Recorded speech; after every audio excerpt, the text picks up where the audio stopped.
বিএনপির ৩ সদস্যের একটি প্রতিনিধি দল বৈঠক করেছেন প্রধান উপদেষ্টা ডক্টর মোহাম্মদ ইউনূসের সঙ্গে এবং এই মুহূর্তে তার সরকারি বাসভবন যমুনার সামনে ব্রিফিং করছেন মির্জা ফখরুল ইসলাম আলমগীর। আমরা সরাসরি সেখানে চলে যাচ্ছি। সকলের কাছে গ্রহণযোগ্য করে তোলার জন্য এই মুহূর্ত থেকে যেটা প্রয়োজন হচ্ছে অন্তর্বর্তীকালীন সরকারকে এখন কেয়ারটেকার গভর্নমেন্টের আদলে নিতে হবে। অর্থাৎ কেয়ারটেকার গভর্নমেন্টের বলতে আমরা যা বুঝাই অর্থাৎ তত্ত্বাবধায়ক সরকার, সেই ভূমিকায় তাদেরকে যেতে হবে।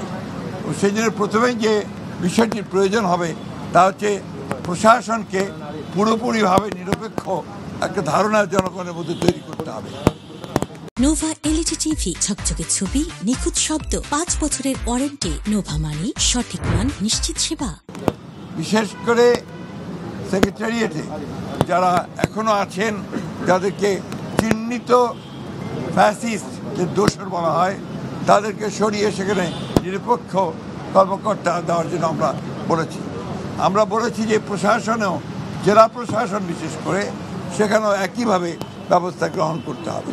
এবং আমরা কিছু কিছু কথা বলে এসেছি যেগুলো আমরা মনে করেছি যে তারা এখনও সেই পুরনো সরকারের, ফ্যাসিস্ট সরকারের স্বার্থ পূরণ করছে, তাদেরকে অবসরের কথা আমরা বলেছি।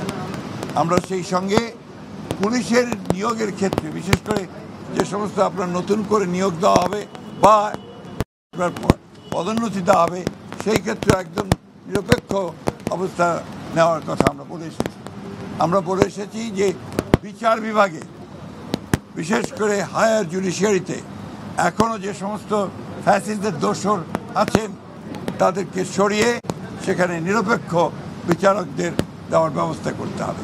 যদিও এটা জুডিশিয়ারি ব্যাপার, তারপর প্রধান উপদেষ্টা যেহেতু সব কিছু দায়িত্বে আছেন, তার কাছে আমরা আমাদের সেই কনসার্নগুলো জানিয়ে এসেছি।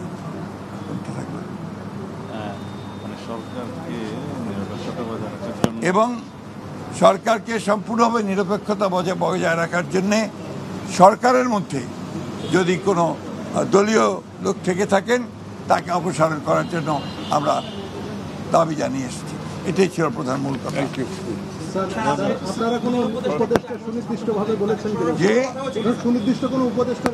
না, আমরা যা বলার বলে এসেছি।